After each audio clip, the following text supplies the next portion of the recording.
오늘 하나님께서 우리에게 주시는 말씀은 레위기 19장 15절 16절 말씀입니다. 레위기 19장 15절과 16절 말씀 우리 함께 읽겠습니다. 너희는 재판할 때에 불의를 행하지 말며 가난한 자의 편을 들지 말며 세력 있는 자라고 두둔하지 말고 공의로 사람을 재판할지며 너는 백성 중에 돌아다니며 사람을 비방하지 말며 내 이웃의 피를 흘려 이익을 도모하지 말라. 나는 여호와이니라. 아멘. 재판이 공정해야 된다라고 하는 것은 아마 거의 모든 사람들이 다 동의하고 알 거라고 생각이 듭니다.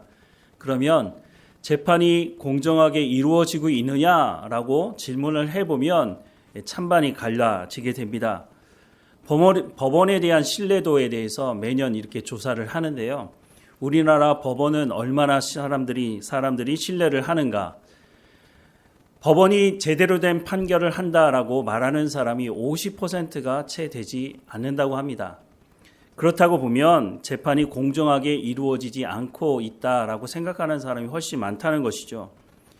제가 법원에 자주 들락날락 할 일이 없어서 재판 과정이나 재판 결과에 대해서 별로 신경을 쓰지 않고 살아왔는데 요즘에는 재판 결과에 대해서 알게 모르게 듣게 되고 그 결과들을 보면서 야, 그렇지. 이렇게 판단하는 게 상식적인 판단이지 라고 생각을 하기도 하지만 아니 이렇게 사실이 명백한데 그렇게밖에 판결을 하지 않는다고? 이해가 되지 않네? 이런 생각을 하는 판결들도 있는 것을 봅니다. 여러분도 혹시 이런 판결을 들어보셨을 거라고 생각이 드는데 800원으로 인해서 벌금을 50만 원 낸 판결이 있었습니다. 1980년대 초반만 하더라도 지금은 버스카드 가지고 결제를 하는데 그 당시만 하더라도 현금을 내지 않았습니까? 요즘 버스 보면 현금 없는 버스 이렇게 붙이고 다니는 버스도 있는데 그 당시에는 회수권을 내든지 아니면 현금을 내야 했었죠. 그런데 한 버스 운전기사가 800원을 회사에 입금하지 않고 그것을 개인적으로 사용을 하게 됐습니다. 그래서 회사가 그것을 알게 됐고 고소를 했죠. 재판을 하고 재판의 결과가 나왔는데요. 재판의 결과는 타인의 재산을 고의로 횡령했기 때문에 이것은 유죄다, 업무상 횡령이다라고 그렇게 판결을 내렸습니다. 800원 얼마 되지 않는 돈이라고 하지만 물론 그게 뭐 큰 돈은 아니지만 판결의 내용을 그렇게 내린 이유가 횡령은 신뢰를 깨는 범죄이기 때문에 그 액수가 크다 작다는 중요한 것이 아니라 그것이 작다 할지라도 용납하게 되면 법 질서가 무너지게 된다. 그러니까 800원 아무것도 아닌 돈인 것 같아 보이지만 그것 때문에 50만 원의 벌금을 내야 했다라고 하는 것입니다. 물론 이 말 자체는 틀린 것이 아닙니다. 바늘도둑이 소도둑이 될 수 있으니까 그렇게 결정을 내렸는데 그렇다면 이 기준을 가지고 다른 횡령 사건도 비슷한 판결이 나와야 될 거라고 생각을 하지 않습니까? 이 사람에게 이런 법을 적용하고 저 사람에게는 또 다른 법을 적용한다면 재판이 공정하게 이루어질 수 없다라고 볼 수밖에 없지 않습니까? 그런데 우리가 살아가는 현실은 공정한 재판이 이루어지지 않아 보인다고 하는 것입니다. 가끔 가다가 이런 일들이 있는데요. 한 회사의 대표이사가 자신의 개인 계좌를 이용해서 회사 돈을 횡령한 사건들이 종종 있습니다. 그런데 이런 사람들의 판결을 마지막에 보면 무죄 판결이 나거나 또 집행유예로 풀려나는 일들을 종종 보게 됩니다. 왜 그런가 보면 이 사람들은 뭐 돈이 얼마나 많은지 모르겠지만 비싼 변호사를 사게 되죠. 또 정관예우를 받는 그런 변호사들을 사서 이 사건을 무마시키는 일들을 종종 보게 됩니다. 800원 때문에 재판을 받는 그 사람이 무슨 수억 원의 돈이 있어서 그런 비싼 변호사를 사서 재판을 받을 수가 있겠습니까? 법이 누구에게나 동일하게 적용이 된다면 정관예우를 받는 그런 문제가 일어나지 않을 수 있지 않을까요? 그런데 우리가 사는 현실은 인간의 탐욕으로 만들어 놓은 정관예우라는 것, 그래서 그것을 통해서 돈 많은 사람들은 그 돈을 가지고 자기가 죄를 지은 것이 분명함에도 무죄 판결을 받거나 집행유예로 풀려나는 일들이 종종 있다고 하는 것입니다. 이런 것을 보면서 재판이 공정하게 공의로운 재판이다라고 말할 수 있는가 하는 생각을 안 할 수가 없는 것이죠. 그런데 오늘 우리가 살아가는 이 시대만 그런 것은 아니었습니다. 예수님이 이 땅에 오셨을 때 많은 사람들이 예수님을 따르게 되자 예수님을 가장 앞장서서 반대하고 또 시기했던 사람들 누구였습니까? 당시에 기득권을 가지고 있었던 정치적이든지 종교적이든지 기득권을 가지고 있던 사람들이 예수님을 박해했고 결국은 이 사람들이 예수님을 십자가에 못 박아 죽이는데 가장 큰 힘을 썼던 사람들 아니었습니까? 오늘 우리가 살아가는 시대나 예수님이 오셨던 그 시대나 물론 다른 외적인 모습은 많은 것이 바뀌었지만 인간이라고 하는 그 자체는 바뀐 것이 하나도 없다고 하는 것이죠. 여전히 오늘 이 시대에도 기득권을 가진 사람들, 그 권력을 가지고 있든지 돈을 가지고 있든지 법적인 기득권을 가지고 있든지 그 사람들이 똘똘 뭉쳐서 자신들의 그 기득권을 지키기 위해서 수단과 방법을 가리지 않는다고 하는 것이죠. 얼마 전에 한 정치인의 아들이 6년 일하던 회사에서 퇴직을 했는데 퇴직금이 무려 50억 원이었다고 하는 것이죠. 이것이 문제가 돼서 판결을 받게 됐는데 무죄 판결이 났다고 하는 것입니다. 이것이 우리가 살아가는 현실이라고 하는 것이죠. 기득권을 가지고 권력을 가진 사람들은 여전히 수단과 방법을 가리지 않고 자신의 그 기득권을 지키려고 하죠. 그래서 자신의 기득권에 대해서 도전하는 사람이 있으면 없는 죄도 만들어서 감옥에 보내고 자신들의 죄가 드러나게 되면 수단과 방법을 가리지 않고 그 죄를 가리게 하고 또 기소를 못하게 한다든가 기소를 받아서 재판을 받는다 할지라도 그 재판의 결과가 무죄 나도록 그렇게 만드는 세상에 우리가 살아가고 있다고 하는 것입니다. 그러니 수단과 방법을 가리지 않고 자녀들을 검사 만들든지 판사 만들려고 하는 것 아니겠습니까? 그것도 안 되면 그 재력으로 사위나 며느리를 검사나 판사를 받아들이고 하는 것이 오늘 우리가 살아가는 현실이라고 하는 것이죠. 한때는 대통령 부인이라고 하는 사람이 판사들을 관리했다는 얘기도 듣게 됩니다. 그래서 그러신 것인지 모르겠지만 개도 웃고 갈 그런 판결이 나오는 것을 보면서 쓴 웃음을 지을 수밖에 없다는 것입니다. 지난주 설교 말씀을 드리면서 완장이라는 소설을 쓴 윤흥길 작가가 한 이야기를 말씀드렸는데요. 문제는 권력의 크기가 아니라 권력을 손에 쥔 인간이 문제다라고 하는 것입니다. 인간이 권력을 가졌기 때문에 폭력적으로 변하는 것이 아니라 인간이 탐욕적인 존재이기 때문에 그 탐욕이 폭력을 통해서 권력을 통해서 폭력적으로 드러나게 된 것이다 라고 하는 것이죠. 로마서 1장 18절 이하의 말씀에 보면 하나님의 진노가 불의로 진리를 막는 사람들의 모든 경건하지 않음과 불의에 대하여 하늘로부터 나타나나니 이는 하나님을 알만한 것이 그들 속에 보임이라 하나님께서 이를 그들에게 보이셨느니라. 창세로부터 그의 보이지 아니하는 것들 곧 그의 영원하신 능력과 신성이 그가 만드신 만물에 분명히 보여 알려졌나니 그러므로 그들이 핑계하지 못할지니라. 하나님을 알되 하나님을 영화롭게도 아니하며 감사하지도 아니하고 오히려 그 생각이 허망하여지며 미련한 마음이 어두워졌나니 스스로 지혜 있다 하나 어리석게 되어 썩어지지 아니하는 하나님의 영광을 썩어질 사람과 새와 짐승과 기어다니는 동물 모양의 우상으로 바꾸었느니라.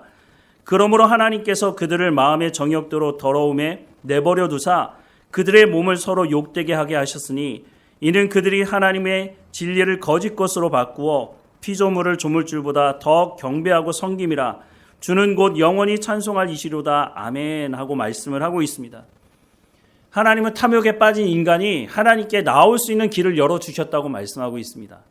하나님을 알만한 것들을 그들에게 보이셨지만 그들은 하나님께 돌아가면 자신의 탐욕을 채울 수가 없으니까 하나님을 알만한 것이 분명히 보여지지만 그럼에도 불구하고 하나님께 돌아가지 않았다라고 말씀을 하고 있습니다. 그리고 하나님을 온전히 섬기지 않는 것, 그것을 대신해서 피조물을 조물주보다 더 경배하고 섬겼다라고 말씀을 하고 있습니다. 그러면 이런 인간이 보다 행복한 삶을 살아가야 되지 않겠습니까? 하나님을 떠난 이유가 자신이 더 행복하기 위해서 그런 것 아니었을까요? 그런 인간이 그러면 정말 행복하게 살아가고 있느냐? 그렇지 않다는 겁니다.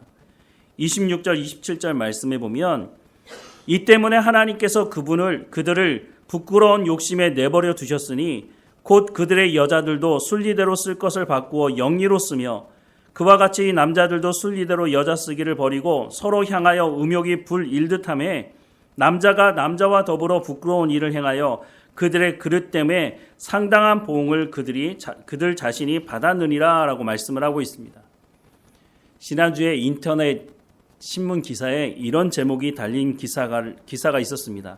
남친의 애인과 한 침대의 동거라는 제목이었습니다.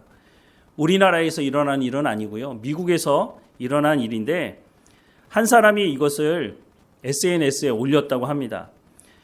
한 여자와 한 남자가 동거를 하게 됐는데요. 원룸, 그러니까 방도 하나고 화장실, 욕실도 하나밖에 없는 그런 곳에서 동거를 하고 있었는데 이 여자가 어느 날 한 여자를 데리고 와서 내가 이 여자와 같이 살아야 되겠다 이렇게 얘기한 겁니다. 그러면서 뭐라고 얘기를 하느냐면 나는 여자에게도 매력을 느낀다. 내가 어떤 성 정체성을 가졌는지를 확인하고 싶다. 이렇게 말한 겁니다. 그래서 그 남자가 그렇게 해라 라고 한 거죠.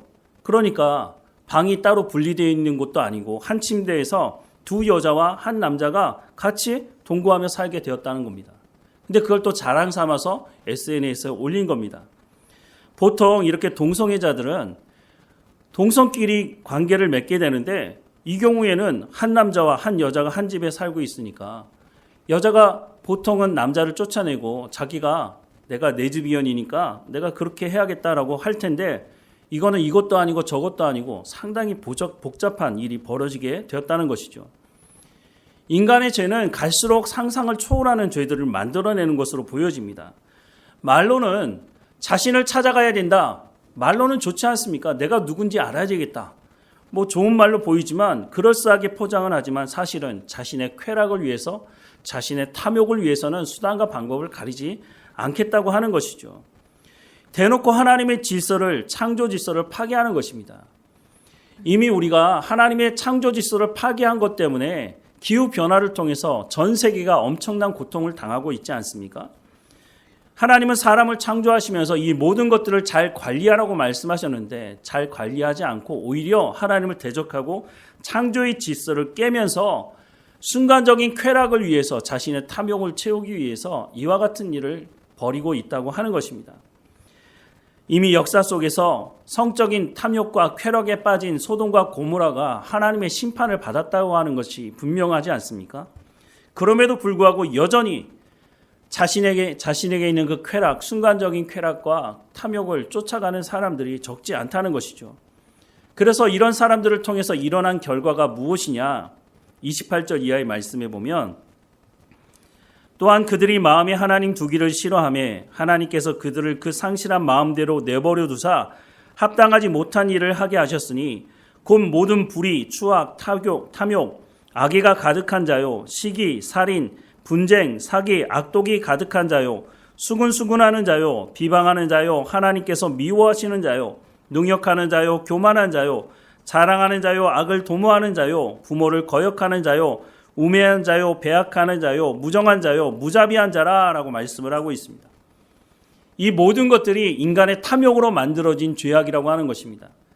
이 현실을 보면서 우리가 죄를 지어서 이런 결과가 나왔는데 그러면 하나님께 돌아가자라고 말을 해야 될 텐데 그렇게 하지 않는다는 것입니다. 오히려 이런 죄악을 저지른 사람들끼리 더 끈끈하게 달라붙어서 우리가 이렇게 죄를 지어도 잘 먹고 잘 살잖아. 그러니까 걱정하지 마. 라고 하면서 죄를 더 독려한다고 하는 것입니다. 그래서 32절 말씀에 보면 그들이 이 같은 일을 행하는 자는 사형에 해당한다고 하나님께서 정하심을 알고도 자기들만 행할 뿐 아니라 또한 그런 일을 행하는 자들을 옳다 하느니라 라고 말씀합니다. 죄를 짓는 사람들끼리 서로 연대한다는 것이죠. 그래서 자기의 그 죄를 통해서 얻어진 그 기득권을 놓으려고 하지 않는다고 하는 것입니다. 그래서 이 사람들이 한 걸음 더 나아가서 어떤 일을 하느냐? 로마서 2장 1절 말씀에 보면 그러므로 남을 판단하는 사람아 누구를 막론하고 내가 핑계하지 못할 것은 남을 판단하는 것으로 내가 너를 정죄함이니 판단하는 내가 같은 일을 행함이니라 라고 말씀을 하고 있습니다. 이 사람들이 결국 도달하고 싶어하는 자리가 어디냐? 최종 심판을 내리는 재판관 자리에 올라가고 싶어하는 것입니다. 그 자리가 어떤 자리입니까? 하나님의 자리라고 하는 것이죠. 하나님이 심판하시는 그 자리까지 올라가서 우리가 결정 내리는 게 옳은 거야. 우리가 죄를 지었어도 우리가 아니라고 하면 아니야 라고 하는 그런 자리에 올라가려고 한다고 하는 것입니다. 그런데 처음 시작부터가 하나님을 대적하고 죄로 말미암아 탐욕으로 말미암아 모든 죄악이 일어났기 때문에 이 사람들이 판결 내리는 그것이 공정하다고 말할 수가 없다고 하는 것이죠. 자신들의 쾌락과 탐욕을 채우기 위해서 시작된 그 결과이기 때문에 결국은 자신들이 그 재판하는 자리에 올라간다 할지라도 그 판단이 올바로 이루어질 수가 없다고 하는 것입니다. 그래서 오늘 우리가 살아가는 이 시대도 어떤 사람들은 이런 시대에, 이 21세기 최첨단 시대에 어떻게 이렇게 재판이 제대로 이루어지지 않느냐라고 말하지만 사람이라고 하는 존재 자체가 변화되지 않았기 때문에 여전히 2000년 전이나 3000년 전이나 지금이나 사람들은 자기의 이익을 위해서 그 죄를 덮으려고 하고 잘못된 재판이 일어날 수밖에 없다고 한다고 하는 것이죠. 제가 듣기로는 서울의 대형교회 안에는 법조계 관련된 사람들이 모이는 모임이 따로 있다고 들었습니다. 물론 교회 공동체 안에서 뭐 직업이 같다고 해가지고 그런 사람들끼리만 따로 모이는 것은 옳지 않습니다. 그러면 그 사람들과 다른 사람들은 친밀한 교제를 할 수가 없다는 얘기 아니겠습니까? 어쨌든 이런 모임이 있다고 하는데 그러면 모일 때 사적인 모임이 되지 않기 위해서라도 뭐 담임 목사님을 청빙을 하든 부목사를 모시고 오든 그래서 하나님 말씀 듣지 않겠습니까? 그런데 그런 자리에서 오늘 본문이 말씀하는 이 내위기 말씀을 제대로 전할 수 있을까 하는 의문을 가지게 됩니다. 앞서도 말씀을 드렸지만 제대로 된 판결을 하지 않는 사람들이 제 개인적인 생각이긴 하지만 그 사람들은 교회에 출석하지 않는 것이 맞지 않는가 하는 생각도 해보게 됩니다. 그런데 안타깝게도 이미 정치권에서 일어난 여러 가지 사건들을 보면 뇌물을 주고 받고 또 잘못된 판결을 하는 모습들을 보면 그 안에 대형교회 장로도 있고 권사도 있는 것을 이미 우리가 알지 않습니까? 그러니 오늘 본문의 말씀이 제대로 선포됐을까 하는 의문을 가질 수밖에 없는 것이죠. 물론 하나님의 말씀을 제대로 전했지만 그들이 듣지 않았다면 그건 또 다른 문제이기도 하겠지만 오늘 본문의 말씀을 다시 보면 너희는 재판할 때에 불의를 행하지 말며 가난한 자의 편을 들지 말며 세력 있는 자라고 두둔하지 말고 공의로 사람을 재판할지며 너는 백성 중에 돌아다니며 사람을 비방하지 말며 내 이웃의 피를 흘려 이익을 도모하지 말라. 나는 여호와이니라 라고 말씀을 하고 있습니다. 가난한 자라고 불쌍하게 생각해서 판결을 굳게 하지 말라는 겁니다. 반대로 부자에게도 마찬가지라는 거죠. 그 사람이 권력을 가지고 있든 돈이 많든 죄가 있다면 죄가 있는 그대로 판결을 내려야 된다라고 말씀을 하고 있는 것이죠. 이 말씀은 재판을 하는 법원에서만 적용되는 말씀이 아닙니다. 사실은 우리가 살아가는 일상의 삶에서도 적용이 돼야 되는 말씀인데요. 앞서도 말씀을 드렸던 완장이라는 소설 안에 등장하는 임종술이라고 하는 그 사람, 아주 평범한 사람입니다. 그런데 이 사람이 어느 날 저수지를 관리하는 그 관리자가 되면서 완장을 차고 어떻게 보면 권력이라고 할 수도 없는 정말 쥐꼬리만한 권력이라고 말을 한다면 뭐 권력이라고 할 수 있겠지만 그것을 가지고도 사람이 얼마나 폭력적으로 변하는지를 보여주지 않습니까? 우리가 살아가는 일상의 삶에서 정말 아무것도 아닌 것 같은 다른 사람보다 조금 더 가진 것을 가지고 다른 사람들을 판단하고 정죄하는 모습이 있다고 하는 것이죠. 그러니 우리가 이런 시험에 빠지지 않도록 해야 한다는 것입니다. 오늘 본문의 말씀이 그래서 재판을 하는 우리 이 시대 판사들에게만 적용되는 말씀이 아니라 우리 모두에게 적용되는 말씀이라고 하는 것이죠. 이런 말씀을 야고보서에서도 말씀을 하고 있는데요. 11절과 12절 말씀에 보면 형제들아 서로 비방하지 말라. 형제를 비방하는 자나 형제를 판단하는 자는 곧 율법을 비방하고 율법을 판단하는 것이라. 내가 만일 율법을 판단하면 율법의 준행자가 아니요 재판관이로다. 입법자와 재판관은 오직 한 분이시니 능히 구원하시기도 하시며 멸하기도 하시느니라. 너는 누구이기에 이웃을 판단하느냐라고 말씀을 하고 있습니다.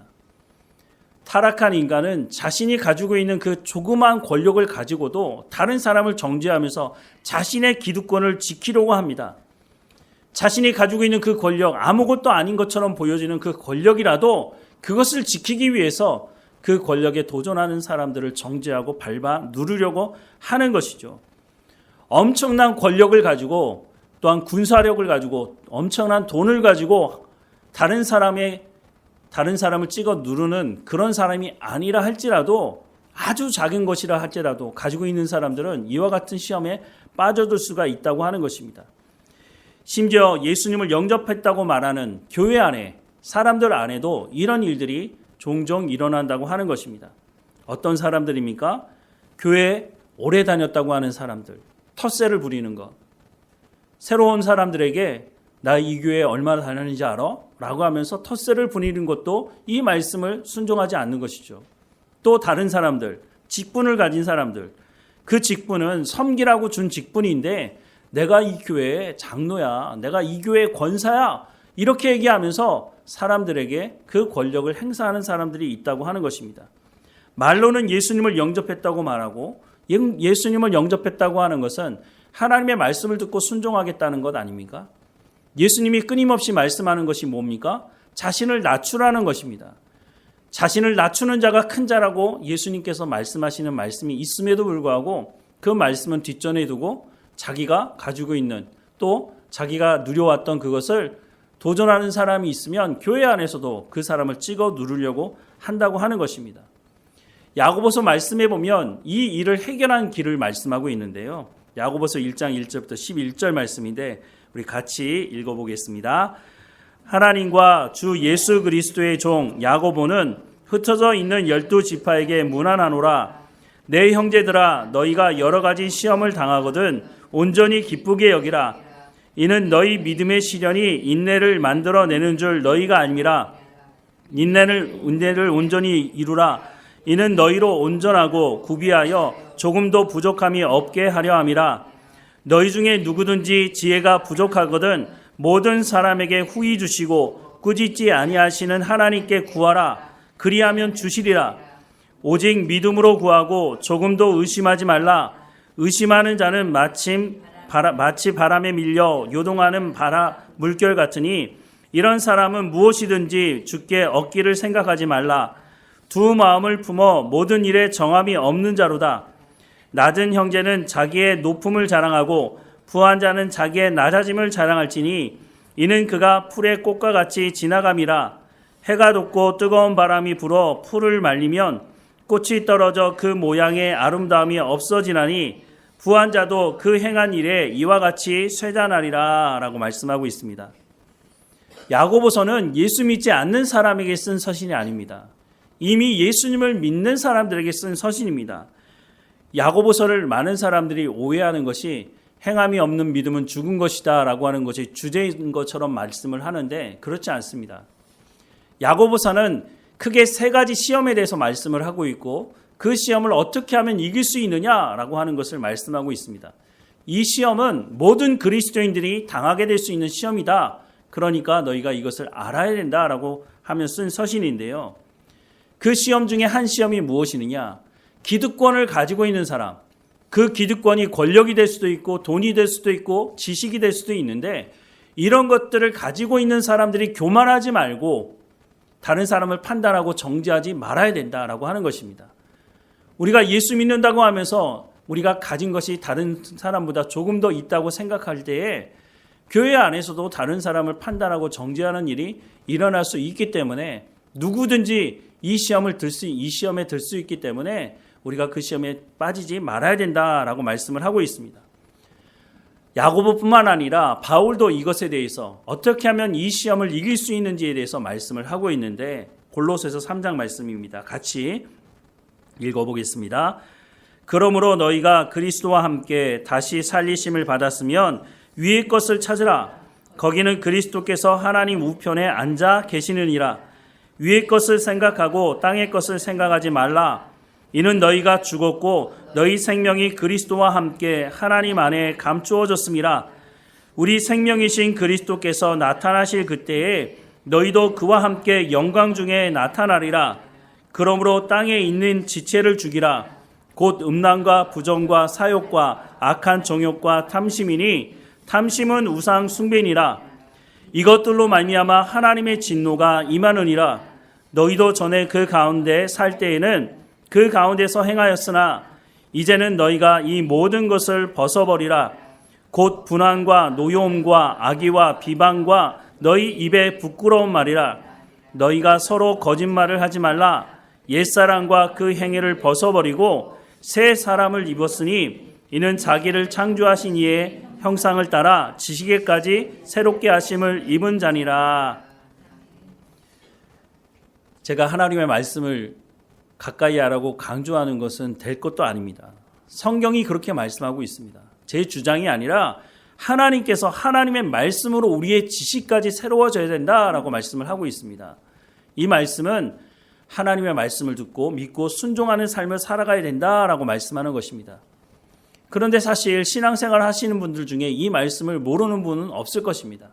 누구나 다 하나님의 말씀을 듣고 믿고 순종해야 된다는 것 압니다. 그런데 문제는 우리가 머리로 아는 것을 우리의 손과 발을 통해서 열매 맺어야 되는데 그렇게 하지 못한다고 하는 것이죠. 이스라엘 백성들은 하나님의 언약을 받은 백성들이었고 이스라엘 백성들은 하나님께서 자신들을 구원해 주실 것이라고 하는 선택된 백성이라고 하는 것을 믿고 살았던 사람들이었다고 하는 것입니다. 무엇보다 이스라엘 백성들은 하나님의 말씀을 맡았던 사람들이었습니다. 그런데 이 사람들이 어떻게 했습니까? 이 사람들의 믿음이 정말 대단했는데요. 하나님께서 예루살렘 성전을 무너뜨리겠다라고 말씀하시니까 이 사람들이 뭐라고 했습니까? 결단코 그런 일은 일어나지 않을 거라고 믿었습니다.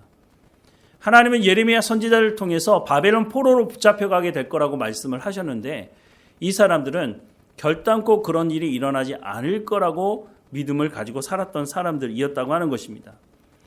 호세아서 4장 말씀에 보면 이스라엘 자손들아 여호와의 말씀을 들으라. 여호와께서 이 땅 주민과 논쟁하시나니 이 땅에는 진실도 없고 인애도 없고 하나님을 아는 지식도 없다라고 말씀합니다.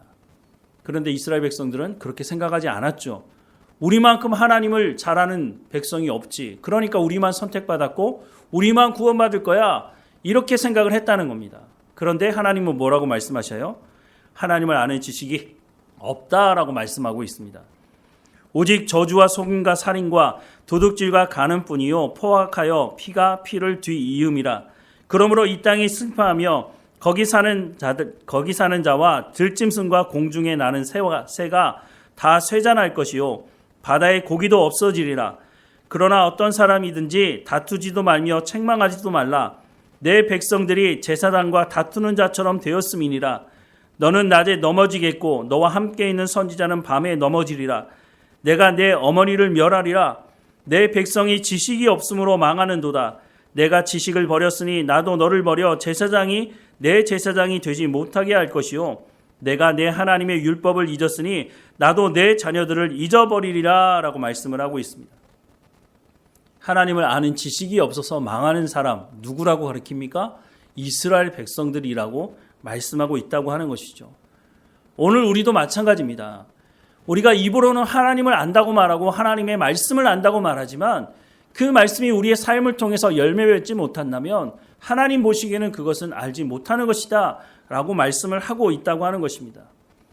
하나님의 말씀을 알지 못하면서 하나님의 말씀을 안다고 말하는 이 사람들, 야고보서에서는 이 사람들을 이렇게 말하는데요. 야고보서 4장 13절 이하의 말씀에 들으라 너희 중에 말하기를 오늘이나 내일이나 우리가 어떤 도시에 가서 거기서 1년을 머물며 장사하여 이익을 보리라 하는 자들아 내일 일을 너희가 알지 못하는도다.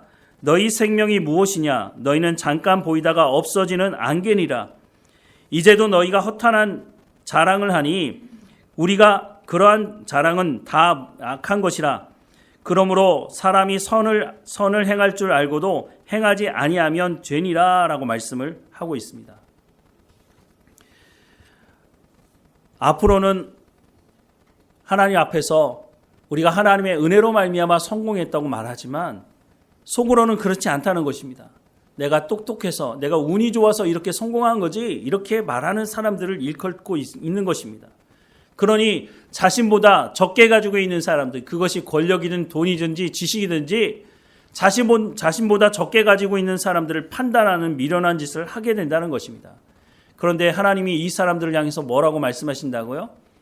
잠깐 아침에 있다가 없어지는 안개와 같은 존재가 아니냐라고 말씀을 하고 있다고 하는 것입니다. 앞서도 말씀을 드렸지만 오늘 교회 안에도 이런 생각을 가지고 있는 사람들이 있다는 것입니다. 자신이 또 자신들의 기득권을 유지하기 위해서 서로 모여서 끼리끼리 작당 모의를 하면서 자신들의 그 기득권에 도전하는 사람이 있으면 그 사람을 교회 안에서도 찍어 누르는 것이죠. 그 사람이 성도이든지 목사이든지 이 사람들에게는 관계가 없습니다. 그래서 그 사람들이 교회에 정착하지 못하게 하는 것이죠. 심지어는 목사를 쫓아내는 일도 하게 되는 것이죠. 제가 지금까지 목회 현장에 있으면서 이런 사람들을 참 많이 봐왔습니다. 그런데 이런 사람들 중에 하나님의 말씀을 듣고 회개하고 돌이키는 사람을 지금까지 단 한 사람도 보지 못했다고 하는 것입니다. 그런데 이 사람들은 그렇게 생각하지 않습니다. 나만큼 신앙생활 잘하는 사람이 있어? 이런 사람들은 그렇게 말합니다. 나만큼 하나님을 잘 아는 사람이 없어. 나만큼 하나님의 말씀을 잘 아는 사람도 없어. 라고 이렇게 생각을 하고 살아간다고 하는 것입니다.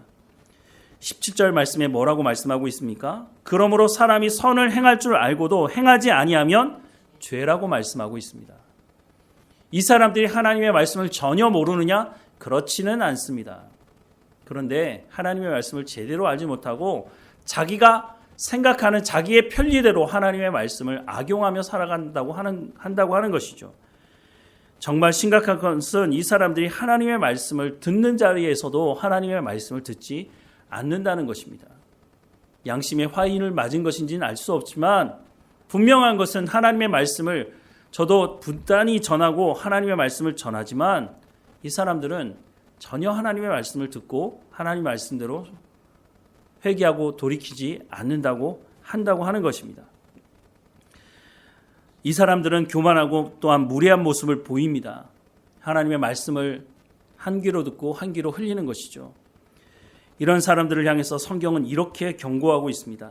야고보서 5장 1절부터 6절 말씀에 보면 들으라 부한자들아, 여기서 말하는 부한자들은 그냥 돈만 많이 가지고 있는 그런 사람들을 말하는 것이 아닙니다. 너희에게 이 말 고생으로 말미암아 울고 통곡하라. 너희 재물은 썩었고 너희 옷은 좀 먹었으며 너희 금과 은은 녹이 쓸었으니 이 녹이 너희에게 증거가 되며 불같이 너희의 살을 먹으리라. 너희가 말세에 재물을 쌓았도다. 보라, 너희 밭에서 추수한 품꾼에게 주지 아니한 싹이 소리 지르며 그 추수한 자의 우는 소리가 만군의 주의 귀에 들렸느니라. 너희가 땅에서 사치하고 방종하여 사륙의 날에 너희 마음을 살찌게 하였도다.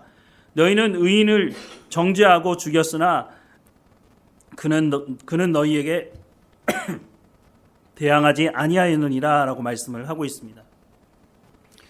이 사람들이 이 땅에 살면서 잘 먹고 잘 살 수 있었겠죠.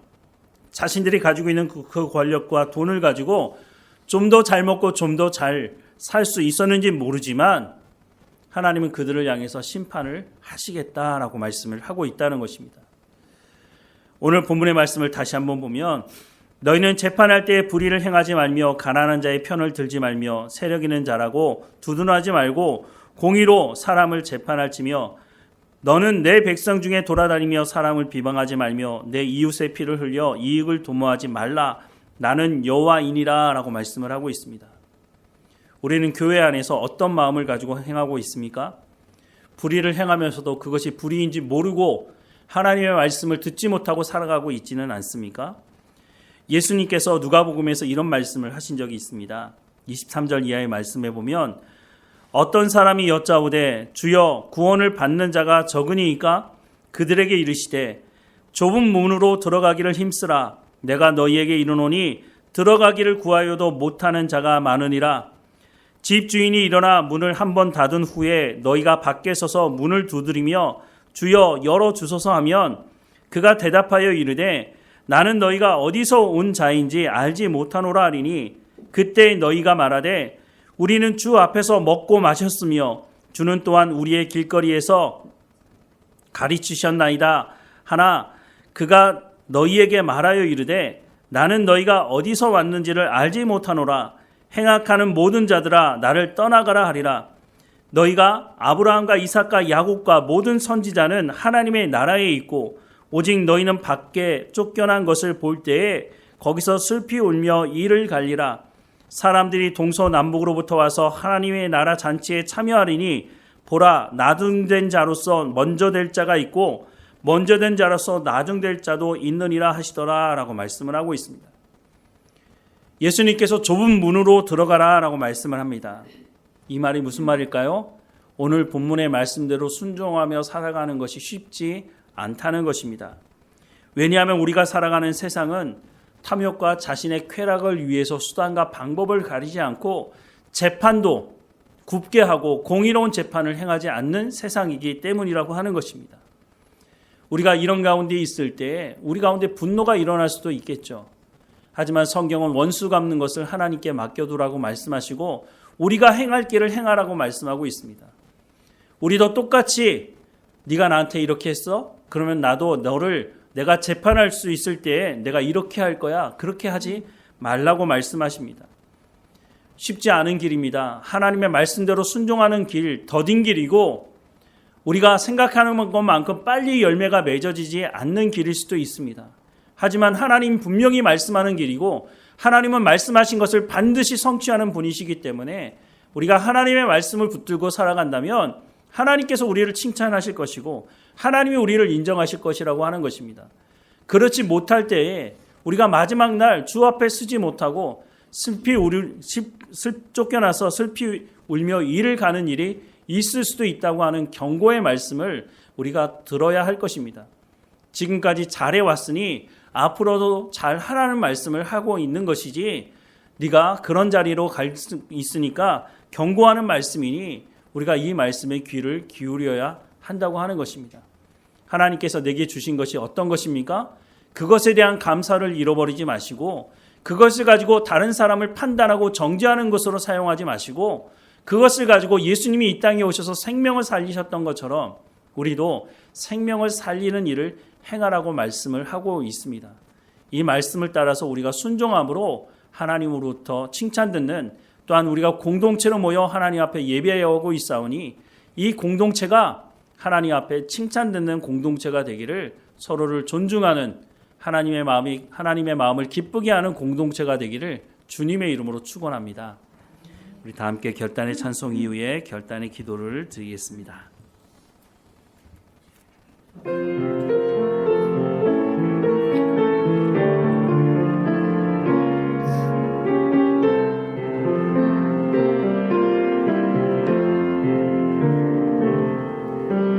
이 말씀 따라 사는 동안 지치지 않게 하시고 이 말씀 따라 사는 동안 주님 나라 이루소서. 이 말씀 따라 사는 동안 지치지 않게 하시고 이 말씀 따라 사는 동안 주님 나라 이루소서. 오늘 들었던 말씀을 가지고 하나님께 은혜를 구하며 기도하십시다. 하나님 말씀에 순종하게 하시고 감사하게 하시고 우리 가운데 주신 것을 가지고 다른 사람을 판단하고 정죄하는 데 사용하지 않고 생명을 살리는 일을 행할 수 있도록 은혜를 베풀어 달라고 우리 다 함께 은혜를 구하며 기도하십시다.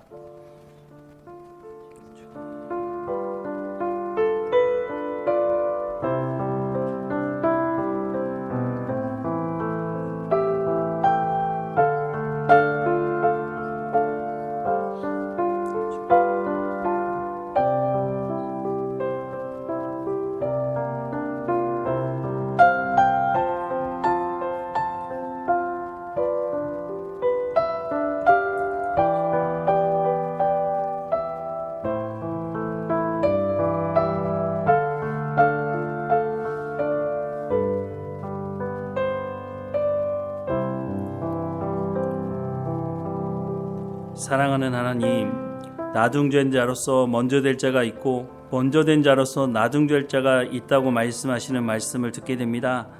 하나님, 오늘 우리에게 말씀하시는 공의를 행하라고 말씀하시는 이 말씀 앞에 끼어있게 하옵소서. 하나님, 우리가 가진 것이 있다고 다른 사람을 정죄하고 판단하는 자리에 있지 않도록 하나님 앞에 겸손하게 하시고 하나님 주신 것에 대한 감사를 잃어버리지 않고 나누며 생명을 살리는 삶을 살아갈 수 있도록 은혜를 허락해 주옵소서. 이 한 주일 동안 만나게 될 친척들과 가족들 안에 하나님의 은혜를 베풀어 주셔서 우리가 이 마음을 가지고 서로를 돌보게 하시고 존중하게 하시고 하나님의 말씀대로 순종함으로 빛과 소금의 역할을 감당하는 한 주일이 될 수 있도록 은혜를 베풀어 주옵소서. 오늘 우리가 살아가는 이 세대가 악하고 판단을 굳게 하며 하나님 악을 가지고 있는 사람들이 더 결집하는 모습을 보게 됩니다. 하나님, 이때에 우리가 더욱 빛을 발하게 하시고 우리가 소금의 역할을 온전히 감당하게 하셔서 하나님의 말씀대로 살아가는 하나님의 백성들의 삶이 무엇인지를 증거할 수 있도록 어두움이 짙어질 때 빛이 더 반하는 것처럼 우리의 삶이 그와 같을 수 있도록 우리의 삶을 주장하시고 인도해 주옵소서. 이 한 주일의 삶을 하나님과 동행하게 하시고 하나님 주시는 은혜를 누리며 하나님께 감사하는 우리의 삶이 될 수 있도록 인도해 주옵소서. 오늘 주신 말씀을 마음에 새기게 하시며 사람을 세우는 생명을 살리는 삶을 살아갈 수 있도록 우리의 삶을 주장하시고 인도해 주옵소서. 늘 우리와 함께 하시는 하나님께 감사드리고 예수 그리스도 이름으로 기도드립니다. 아멘.